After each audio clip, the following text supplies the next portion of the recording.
তখন হুর বিন ইয়াজিদকে বলল, এ হুর বিন ইয়াজিদ, তুমি কি জানো আমি কে? যে মুখে জিনার কলেমা পড়ো উনি আমার নানা জান হয়, যে খাতুনে জান্নাত হবে তিনি আমার আম্মা জান হয়, শেরে খোদা আলী আমার আব্বা জান হয়, হযরত আমন করে হাসান আমার বড় ভাই হয়। তুমি কার রাস্তা আটকাচ্ছো? হুর বিন ইয়াজিদ বলেছিলেন, হযরত আমাকে ক্ষমা করবে, এটা রাজা বাদশার হুকুম, আপনি আমাকে ক্ষমা নজরে দেখবে। এই যুবকেরা ইমাম হোসেন পাক বললে, তাহলে যা আমার তিনটে প্রস্তাব রয়েছে, হয় আমাকে কুফায় যেতে দাও, না ইয়াজিদের কাছে নিয়ে যাও, না আমি যেখান থেকে এসেছি সেখানে ফিরে যেতে দাও। ওই সময় হুর বিন ইয়াজিদ দেখলো আমার কথাটা ভালো বলেছে, এই সুযোগটা নিয়ে যাবে, কেননা হুর বিন ইয়াজিদের দিলে একটু হলো আহলে বায়াতের উপরে মহব্বত ছিল, তাই তিনি চাইছিল না কোনোভাবেই না সঙ্গে লড়াই হয়ে যায়। এইটুকু মানবতার জন্য এই খবরটা যেই পেয়েছে, সঙ্গে সঙ্গে খবরটাকে নিয়ে যে যখন দিয়েছে, ওই সময় সঙ্গে সঙ্গে হুর বিন ইয়াজিদের উপরে আর ভরসা না করতে পেরে মারওয়ানের নেতৃত্বে ৬,০০০ আরো সৈন্য পাঠিয়ে দিল। এইভাবে একটা দুটো নয়, ২২,০০০ সৈন্য পাঠানো হয়েছে এক ইমামে হোসেনকে রুকার জন্য। আমি জানতে চাইছি, ইমামে হোসেন তো লড়াই করার জন্য যুদ্ধের সামানও নিয়ে যায়নি, ইমামে হোসেন তো দাওয়াত অ্যাকসেপ্ট করে দিয়ে কুফার জমিনে দাওয়াতে যাচ্ছে। যদি কেউ লড়াই করতে যাবে তো দুধের বাচ্চাকে কেন সাথে নিয়ে যাবে, স্ত্রী বউ বাচ্চাদের কেন সাথে নিয়ে যাবে? তিনি তো যুদ্ধের মতো তৈরি হয়ে যাবে। কিন্তু একটা ইমামে হোসেনকে শহীদ করার জন্য ২২,০০০ কেন সৈন্য পাঠানো হয়েছিল? এ যুবক শুনে রেখে দাও, সেদিনের ইয়াজিদও জানতো হোসেন একটা হতে পারে, কিন্তু শেরে খোদার বেটার নাম হোসেন। আরো জোরে বলুন সুবহান। একদিন নবী আমার মদিনার নবাবী শরীফের বারান্দার মসজিদের বাইরের অংশ আর ভেতরের অংশ আর বাইরের অংশ বারান্দাতে বসে আছে। দুজন এসে গেছে, ইমাম হাসান হোসেন। নানা বড় সব বড় বড় ঘোড়া চাপে আমাদেরকে দুটো ছোট ছোট ঘোড়া দেন। আল্লাহ নবী বললেন, বাবারা চোখটা একবার বন্ধ করো, তোমাদের জন্য আমি রাসূলুল্লাহ পৃথিবীর শ্রেষ্ঠ হুর আমি আনিয়ে দেব। কোথা থেকে আনবেন? চোখটা বন্ধ করো বাবা। ইমামে হাসান হোসেন চোখটা বন্ধ করেছেন। আমার রাসূলুল্লাহ হামাগুড়ি দিয়ে নিজেকে কোরআন নাই বানিয়ে নিলেন, ভুল বুঝবেন না। হাত দুটোকে জমিনে দিয়ে, হাঁটুটা জমিনে দিয়ে হামাগুড়ি দিয়ে দিলে, আসো তোমাদের চোখ হলো ঘোড়া তৈরি হয়ে গেছে, পিঠের ওপরে উঠে বড় ভেবে দেখেন কোন জানেন সুলতান আল্লাহ দোস্ত, যে বাচ্চা দুটোর জন্য নিজেকে কোরআন নাই বানিয়ে পিঠে টিপে মদিনার বারান্দাতে এক প্রান্ত দিয়ে অপর প্রান্তে নিয়ে যেতে লেগেছে, ওই বাচ্চা দুটোর নাই বাচ্চা পৃথিবীর জমিনে আর কোনোদিন আসবে না। তাকেও একদল মুনাফিকেরা রাজ ক্ষমতার জন্য কতল করতে পিছুই নেই। এই দুনিয়া বড় স্বার্থপর, এই দুনিয়া বড় ধোকার জায়গা। এই লোভ লালসা যে বাঁচাতে পেরেছে সেই তো আল্লাহর জান্নাতে যাবে।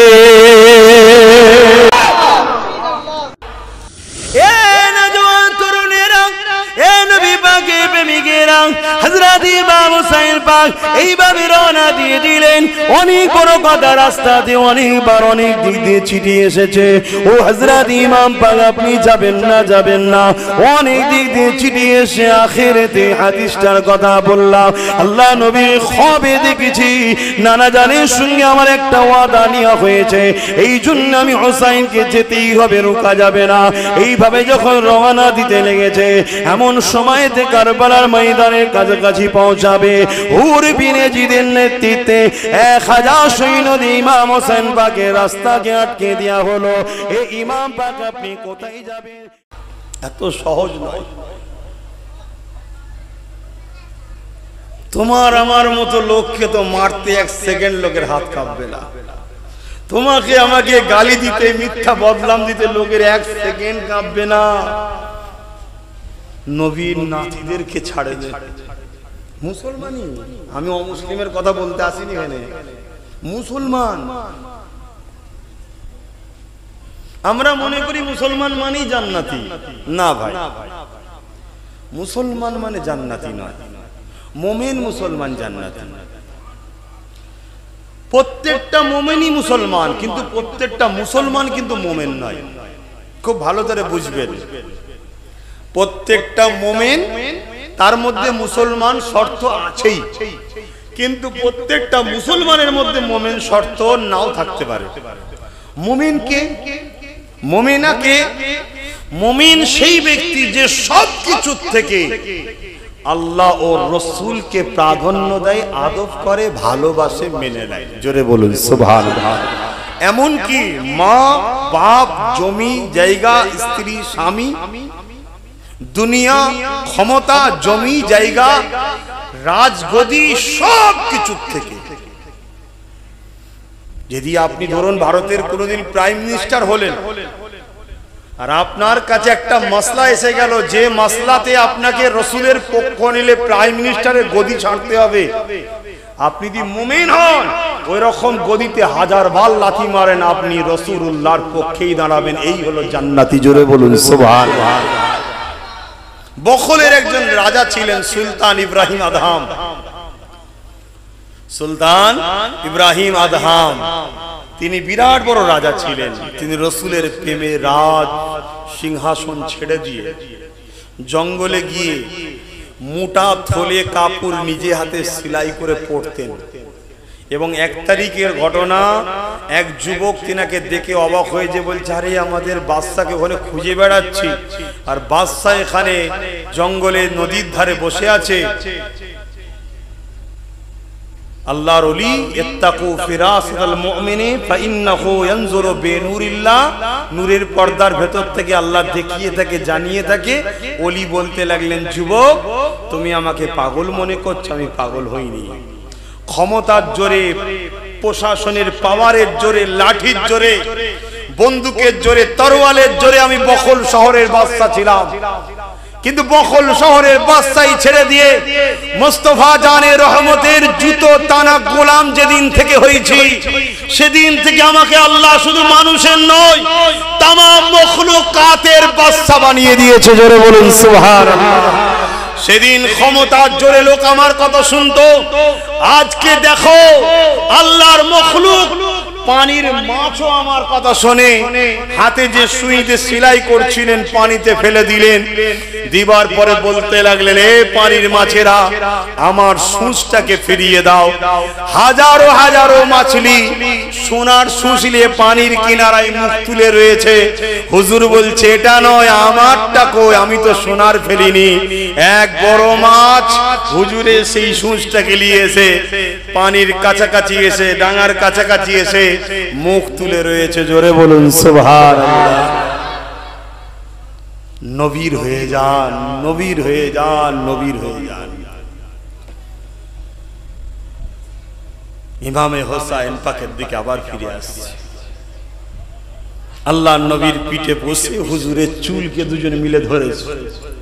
হুজুর বাবরি চুল রাখতেন, বাবরি চুল রাখাও সুন্নাত, আর এক লেভেলের চুল ছোট ছোট রাখাটাও সুন্নাত। তিন ধরনের সুন্নাত আছে। তো হুজুর বেশিরভাগ সময় বাবরি চুল রাখতেন। হুজুরের এই চুলের হাদিস কয়েক হাজার, কয়েক লাখ শুধু চুলেরই হাদিস আছে। জোরে বলুন সুবহানাল্লাহ। আর কেউ যদি একটা হুজুরের জুলফ মোবারক পায়, সে যদি সেটাকে যত্ন করে আদব করে রেখে দেয়, আস্তে আস্তে দেখবেন ওটা আস্তে আস্তে বাড়বে। বললেন না সুবহানাল্লাহ? 1450-1500 বছর চলে গেছে, হুজুরের জুলফ মোবারক কারো না কারো কাছে আছে। বংশ পরম্পরায় পাই রে বাবা, বংশ পরম্পরায় পায়। যার কিসমত ভালো সে পায়। ওটা আস্তে আস্তে কেন বাড়ে? আল্লাহ নবী হায়াতুন নবী, তিনার চুল মোবারকটাও হায়াতে আছে। জোরে বলুন সুবহানাল্লাহ। এশিয়া মহাদেশের সব থেকে বড় একজন মহাদেশ, যিনি হলেন হযরতে আব্দুল হক মুহাদ্দিস দেলবি রাহমাতুল্লাহ আলাইহি। তিনি একবার হজ করতে গিয়েছিলেন, তো গিয়ে দেখছে একটা খাজুরের দোকানে একটা কাঁচের শিশির মধ্যে বড় যত্ন করে, বোঝা যাচ্ছে একটা জিনিসকে যত্ন করলে বোঝা যায়, তো বড় সুন্দর করে সাজিয়ে যত্ন করে দোকানদার একদম ওপরে দোকানের খুব যত্ন করে রেখেছে। তো শাইখুল হাদিস ইমাম জিজ্ঞেস করছেন যে ওটা কি? দোকানদার চোখ ভরা পানি নিয়ে বলছে ওটা আমার রাসূলের দাড়ি মুবারক। তো হুজুর দোকানদারের এই প্রেম দেখে হুজুরের মনের মধ্যে আসা যাচ্ছিল যে আমার নবী তো কখনো ভারতে দুনিয়াবি জিন্দেগিতে সশরীরে তো যায়নি, রুহানি জিন্দেগিতে তো আপনার ফুরফুরা শরীফে এসেছে। জোরে বলুন সুবহানাল্লাহ। আরে ফুরফুরা শরীফের মানুষ আমরা অনেক ধন্য। টিনের আট চালাতে যেটা আছে ওখানেও এসেছে, 6 গম্বুজের ওখানে এসেছে, ছোট হুজুর পীর কেবলার দরবারে এসেছে, চার শহীদান হুজুরের দরবারে যেখানে জলসায় ওখানেও এসেছে। বলুন সুবহানাল্লাহ। আর এই আশাটা হুজুরের ছোট হওয়ার ব্যাপার নয়, গার্জেন সন্তানের কাছে যায় এটা স্বাভাবিক। জোরে বলুন সুবহানাল্লাহ। নবী তো প্রত্যেকটা উম্মতের বাপ। জোরে বলুন সুবহানাল্লাহ। আল্লাহ নবী বলেছেন আমার প্রত্যেকটা ঈমানদার হলো আমি মুহাম্মদ আমার ছেলে। জোরে বলুন সুবহানাল্লাহ। একটা রক্তের সন্তান হয়, একটা অন্তরের বাচ্চা হয়, প্রত্যেকটা ঈমানদার হলো রাসূলের অন্তরের বাচ্চা। কথা বুঝে আসছে? কিন্তু দুঃখের বিষয় আমরা বাচ্চারা রাসূলের যারা শানকে ছোট করে তাদের ঘরে লিয়ে হুড়োহুড়ি করে ফেলি অনেক সময়, এটাই আমার রাসূল দুঃখ পায়। তো যাক, এগুলো সজাগ হতে হবে আমাদের। তো ভাইরা আমার,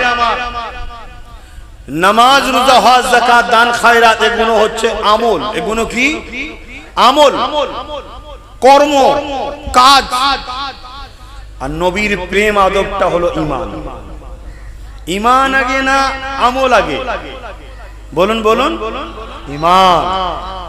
অতএব কাজে যদি কারো ভুল ভ্রান্তি হয়েও যায়, ধরুন একটা কেউ আপনাকে কাজ দিয়েছে, কাজটা করে গেছেন, আমিও গেছি, আপনিও গেছেন, অনেকে গেছে, দেখা যাচ্ছে কাজটা কারো 10% ভালো হয়েছে, 90% ভুল, কারো 20% ভালো হয়েছে, 80% ভুল, কারো আবার 99% ভালো হয়েছে, 1% ভুল।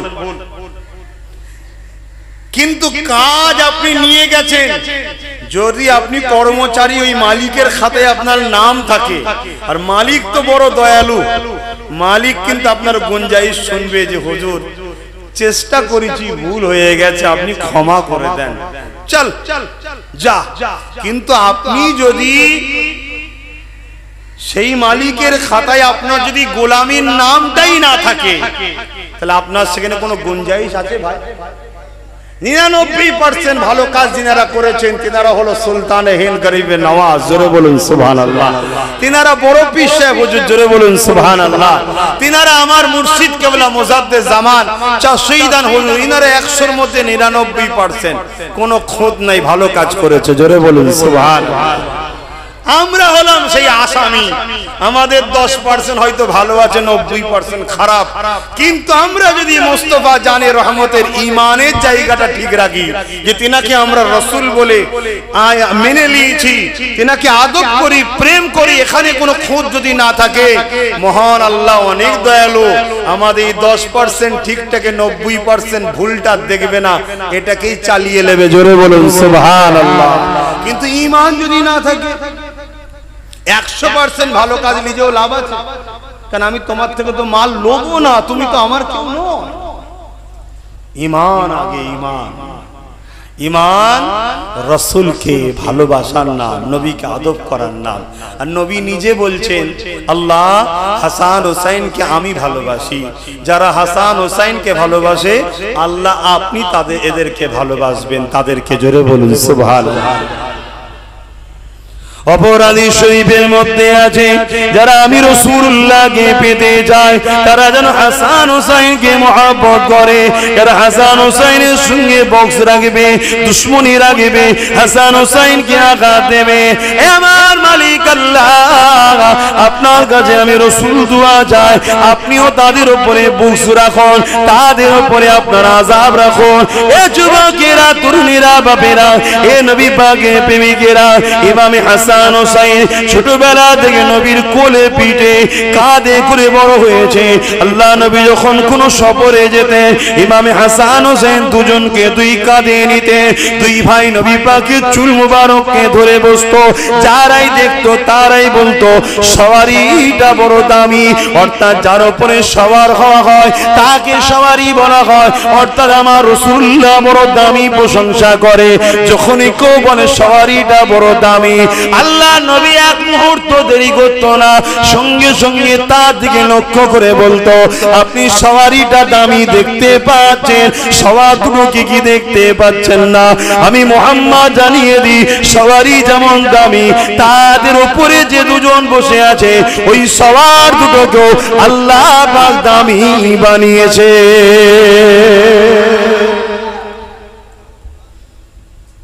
শুনছেন তো?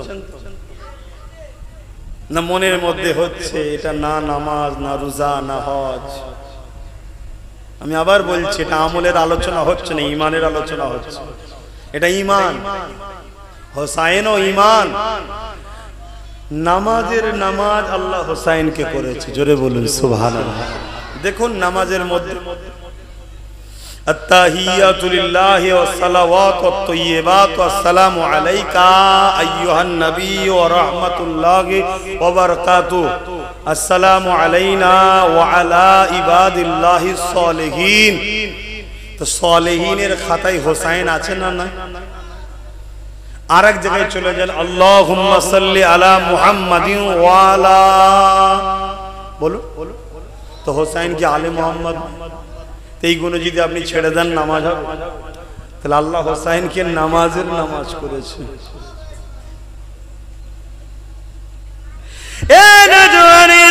পৃথিবীতে আমি আপনি কি নামাজ পড়েছি জানি না, কিন্তু কারবালা জমিনে হোসাইনের সিজদা, ওই সিজদা জমিন আজও মনে রেখেছে, আসমানও দেখেছে, কায়নাতও দেখেছে।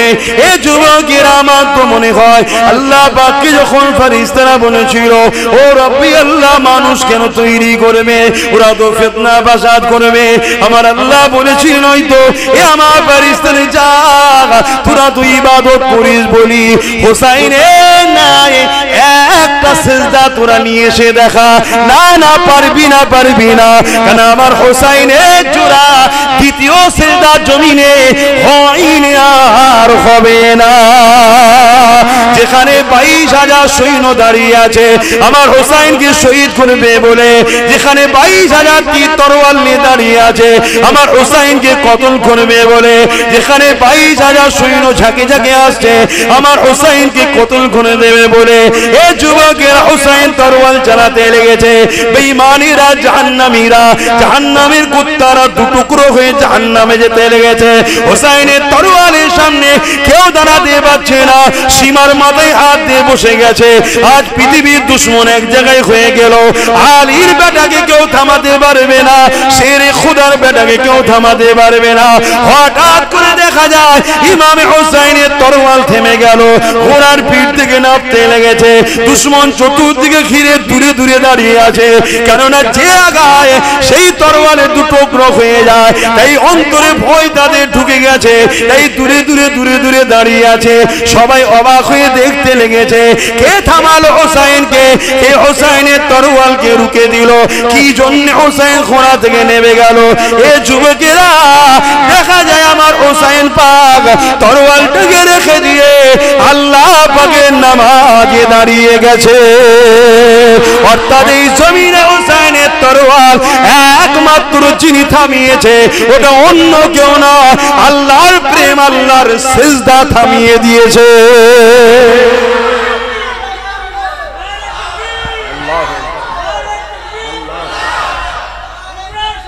জিন্দাবাদ। ভাইরা আমার, বোঝেন আপনারা ফুরফুরার মানুষও অনেক ধন্য মানুষ, আপনাদের এখানেও শহীদ শুয়ে আছে, জবানার মুজাদ্দিদ আছে, কিন্তু দুঃখের বিষয় ইসলাম থেকে অনেক দূরে সরে যাচ্ছে আমার পাড়া প্রতিবেশী ছেলেরা। করো দুনিয়াদারি করো, ব্যবসা বাণিজ্য করো, দুনিয়াদারিতে চলতে গিয়ে সংসার জীবন সব করো, কিন্তু ধর্মীয় কালচারটাকেও তো জিন্দা রাখতে হবে, ধর্মীয় স্টাইলটাকেও জীবন্ত করতে হবে। এগুলোকে ঠিক রাখো। অনেক কষ্ট করেছে, তাহলে বলো ওই সেজদা জমিনে দিতে পেরেছে? হ্যাঁ, অথচ আল্লাহ নবী নিজে জানিয়ে দিয়েছিলেন, আমার সাহাবারা আমি রাসূলুল্লাহ জানিয়ে দিলাম আমার এই দুই নাতিকে আল্লাহ জান্নাতি যুবকদের সরদার বানিয়েছে। আমি রাসূলুল্লাহ বলে দিয়ে যায় জান্নাতে যত যুবক যাবে সমস্ত যুবকদের সরদার হবে আমার হাসান আর আমার হোসাইন। আমি জানতে চাই আপনাদের কাছে জান্নাতে তো কোনো বুড়ো যাবে না, কারণ নবী পাকের এক কওলে আছে সে বয়স নিয়ে কবরে যেতে পারে, কিন্তু যখন সে জান্নাতি হবে আল্লাহ তাকে যুবকের ন্যায় বানিয়ে দেবে। এই জান্নাতে তো কোনো বয়স্ক অবস্থায় ঢুকবে না, যে বয়স্ক মানুষটা জান্নাতে যাবে উনি তো যুবক, আল্লাহ অটোমেটিক বানিয়ে দেবে, যুবক অবস্থাতে যাবে। তাহলে নবী জানিয়ে দিলেন সমস্ত যুবকদের সরদার হবে। এখানে আমার বলতে দেরি না, আমার আবু বকর সিদ্দিক থেকে শুরু করে আমার গরিবে নওয়াজ থেকে শুরু করে আমার গওস পাক থেকে শুরু করে সমস্ত যুবকদের যখন সরদার হবে, ইমামে হাসান হুসাইনকে আল্লাহ পাক সবার সরদার বানিয়েছে। আরো জোরে বলুন সুবহান। নারে দিবে জিকরে হুসাইন, জিকরে হুসাইন, জিকরে হাসান, জিকরে আলী, জিকরে আহলে বায়াত, জিকরে কারবালা। নারে দিবে দুরূদ শরীফ আল্লাহুম্মা সাল্লি আলা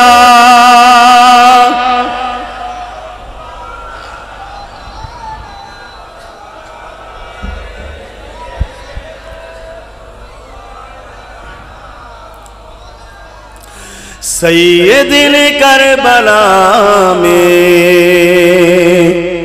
वादे निभा दिए हैं, सैयदे करबला में वादे निभा दिए हैं। क्या वादा था? सैयद ने करबला में वादे निभा दिए हैं। क्या वादा था? हर साहबा ने रुके थे आप कुफा में मत जाइए, फिर भी हुसैन कुफा गए। क्या राज है इसके पीछे? एक साहबी हुसैन को पूछे थे आप बताइए क्या राज है, सब ने आपको माना कर रहे आप कुफा में मत जाइए, फिर भी आप जा रहे, क्या राज है? तब हुसैन ने फरमाया नाना के साथ ख्वाब में मुलाकात हुए थे। जोरे बोलो सुभान अल्लाह।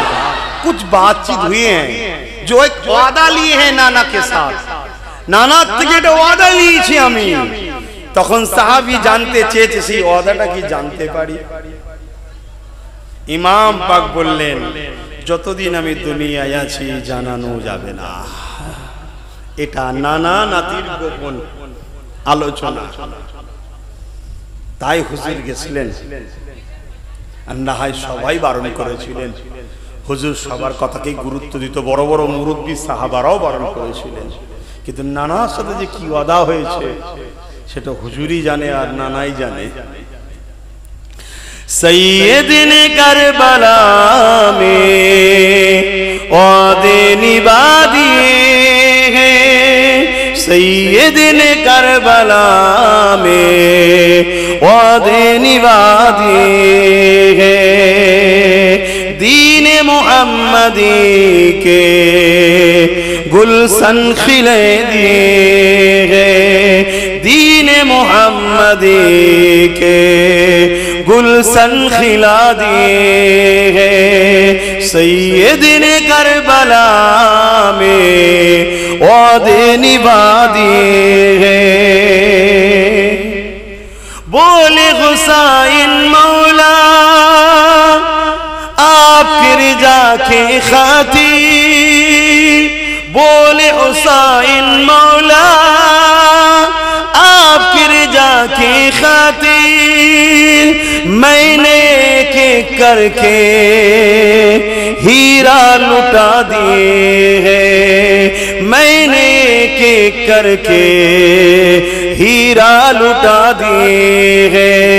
सैयदने करबला में वादे निभा दिए हैं। अल्लाहुम्मा सल्ली अला, जोरे जोरे पढ़े सबाई जबान खुले पढ़े, वाला आले सैयदना। मुसलमान घरे ছেলে মেয়েরা তরুণেরা এ নবী পাকের প্রেমিকেরা আমার ইমামে পাককে আল্লাহ কোন সম্মান দিয়েছিলেন। আল্লাহ নবী যেখানে বললেন তোমরা জান্নাতের যুবকদের সরদার হবে, কি দরকার ছিল কারবালা জমিনে গিয়ে ওই জায়গাতে লড়াই করার, না অন্যায়কারী জালিম শাসকের বিরুদ্ধে কথা বলা। আল্লাহ পাক ইমামে হুসাইনকে আরো কত সম্মান দিয়েছে দেখুন। একটু সরে সরে আসা যাবে, আছে জায়গা? একটু দেখেন না, একটু সরে সরে আসুন, মুখে কথা নয়। আসেন আসেন বসেন জান্নাতে। তারা কত কষ্ট করেছে, আমরা একটু দিনের জন্য কিছু সময় দিতে পারছি না, আর তারা জান দিয়ে দিয়েছে। শুধু জান না, পুরো পরিবারকে কুরবান করেছে। হযরত ইমাম হুসাইন পাক যখন কুফার দিকে রওনা দিয়েছিলেন, সময়ের দিকে খেয়াল করে পুরো ইতিহাস আর বলতে পারবো না। মেন জায়গাটা আসি কুফা থেকে বারবার চিঠি আসতে লেগেছে, ও হযরত ইমাম হুসাইন আপনি আমাদের কুফায় আসুন, আমরা আপনাকে নেতা বলে লিডার বলে আপনার নেতৃত্ব মেনে দ্বীন ইসলামের আদর্শে জীবন করতে চাই।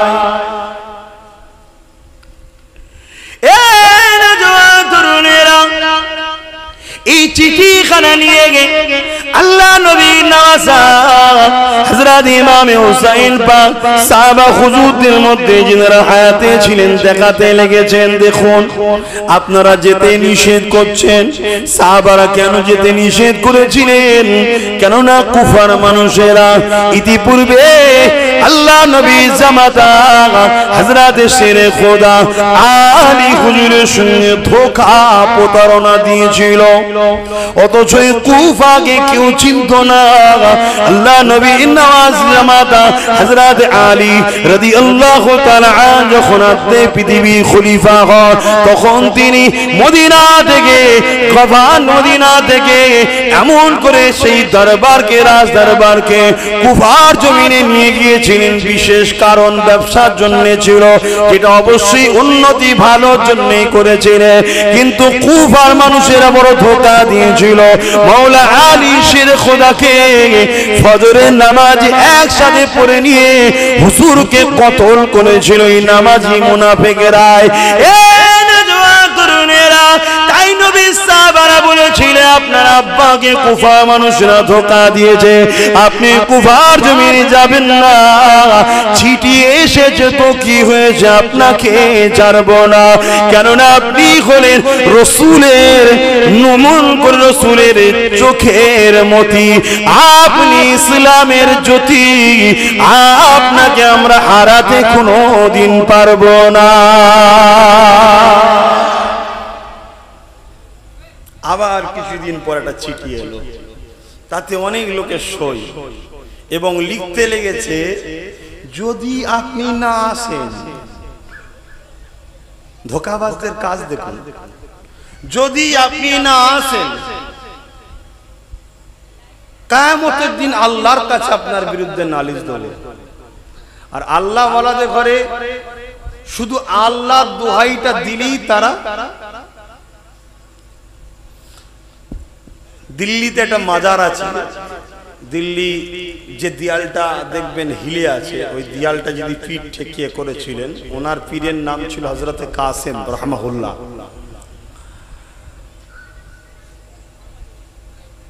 তা হযরতে ভারে ভারে শাহ রহমাতুল্লাহ আলাইহি তিনি মজলুম মানুষ ছিলেন, অনেক বড় ইতিহাস। তাকে কিছু মানুষ ফতোয়া দিয়ে কতল করেছিল, শহীদ করেছিল। তো উনি কি করতেন, তারা যখন নামাজ পড়তে দাঁড়াতো উনি তাদের সামনেতে ছুটোছুটি করতেন, শহীদ হয় ইন্তেকাল হওয়ার পরেও। এই অবজেকশনটা ওনার পীরের মাজারে গিয়ে দিয়েছিল, হুজুর আপনার মুরিদ এই করছে। তখন বলেছিলেন তুমি এর পরে বারে যখনই আসবে শুধু বলবেন হুজুর আমাদের ভুল হয়েছে, আল্লাহর রাস্তায় আপনি সরে যান, শুধু আল্লাহর নামটা নেবে। তাই নিয়েছে, পরের বারে সেদিন থেকে আর কোনোদিন হুজুর আসে না। আল্লাহর ওলিরা আল্লাহ নামে একদম মোমের মতো গলে যায়। তাহলে আল্লাহর ওলিরা যদি আল্লাহ নামে গলে যায়, হোসাইন পাককে যদি বলা হয় আল্লাহর কাছে বিচার দেওয়া হবে, তিনি আর কারো কথা শুনবে? হুজুর সবাইকে দেখাচ্ছে দেখো চিঠি এসছে এবং আমি না গেলে ধরবে। হযরত ইমাম হোসেন পাক তাই সঙ্গী সাথীদের ঘরে নিয়ে রওনা দিলেন। মক্কার বাইরে যখন বেরোতে যাবে অনেক সাহাবা ভাইরা তিনাকে আটকাতে লাগলো। এই আটকানোতে এটা সত্যিকারের লড়াই নয়, ভালোবাসার একটা ঠেলাঠেলি পর্যন্ত হয়ে গেল।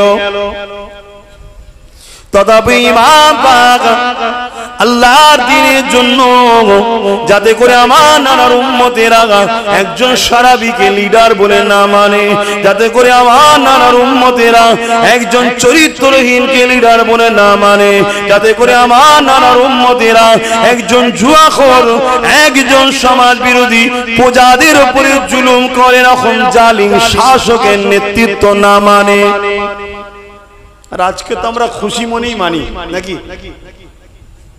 আজকে খুশি মনেই সব মানে, ভালো ভালো ঘরের লোকেরা মানছে, আর আপনারা আম মানুষ কি দোষ করেছেন। তবে বিচার বা ভালো ভালো ঘর নিয়ে হয় না, বিচার আল্লাহর বান্দার সঙ্গে হবে। কে জাহান্নামে যাচ্ছে দেখে লাভ নেই, আপনি পরিবর্তন হন।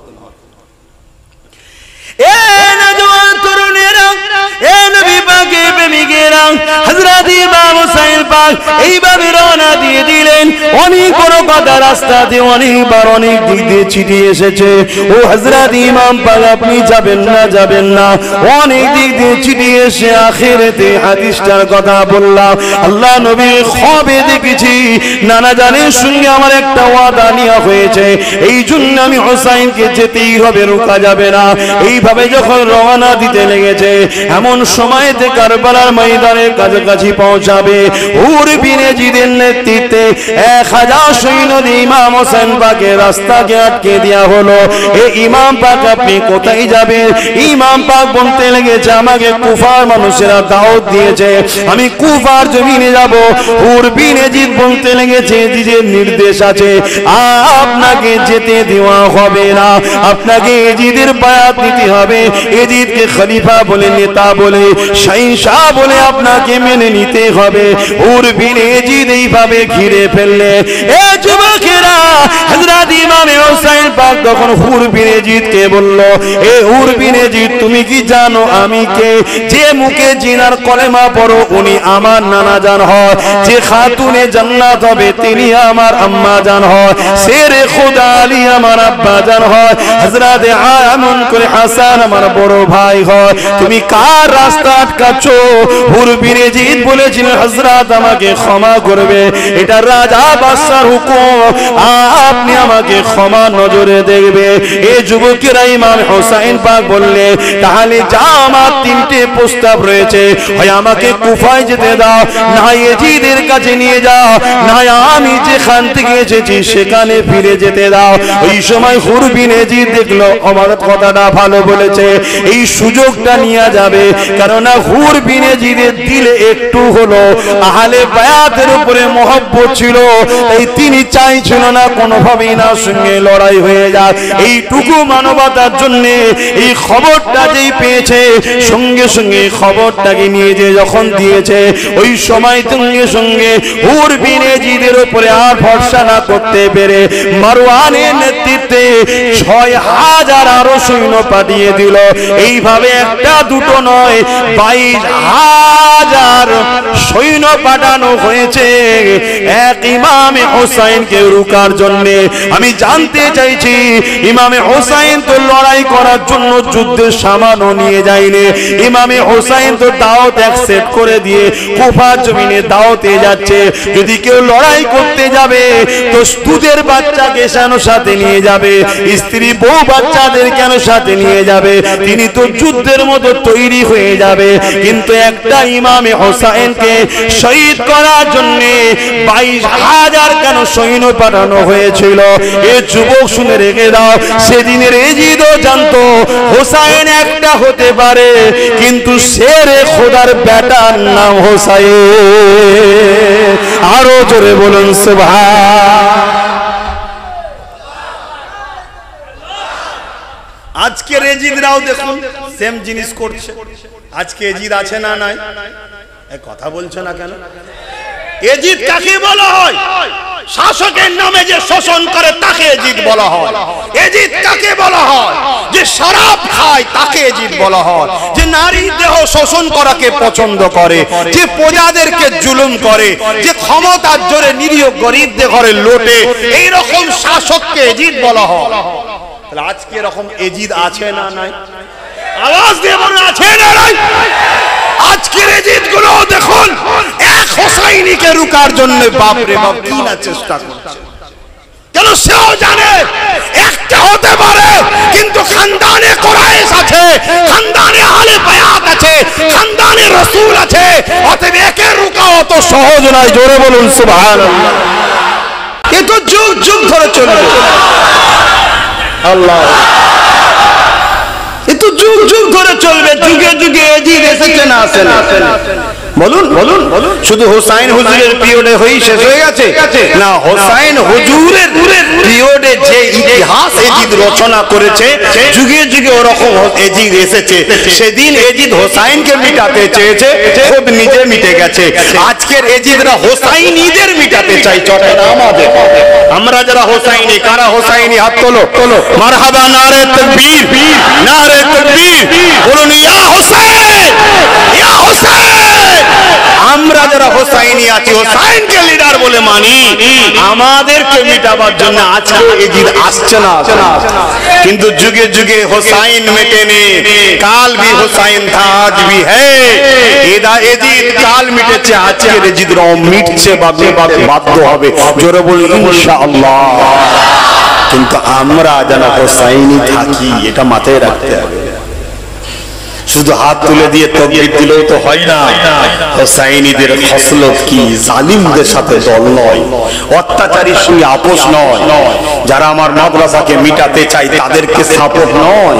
যারা আমার ফুলফুরার টাইটেল মাদ্রাসায় 14টা শিক্ষক দেয়নি তাদের সঙ্গে আপোষ কিসের? যারা আসামে আমার মাদ্রাসাকে ভাঙছে বোলডুজার দিয়ে, তাদের সঙ্গে আবার আপোষ কিসের? খবর দিলেন না? টাইটেল মাদ্রাসায় 14টা শিক্ষক নেই। আমি গল্প বলছি না। যান সীতাপুরে চলে যান, 11টা শিক্ষক নেই। আমি তথ্য নিয়েই বলছি। টোটাল পশ্চিম বাংলাতে মাদ্রাসায় 10,000 শিক্ষার ভ্যাকান্সি খালি আছে। কেন দিস না? প্ল্যান এরা এজিদের কাজ করছে।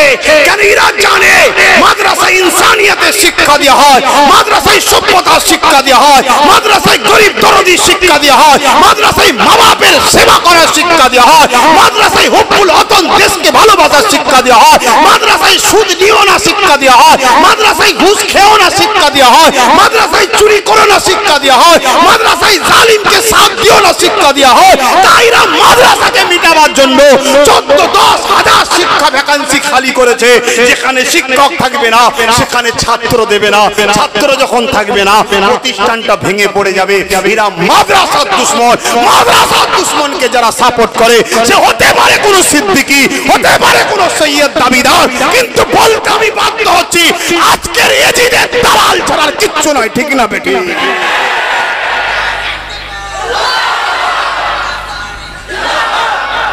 কথা বলতে শিখুন। আপনার জায়গা লিমিট অনুযায়ী আপনি বলুন। আপনার পরিবারের উপরে আপনার ক্ষমতা, অর্থাৎ আপনি শুধু পরিবারের কাছে হক কথা বলতে পারবেন। বলুন তাকে হক কথা।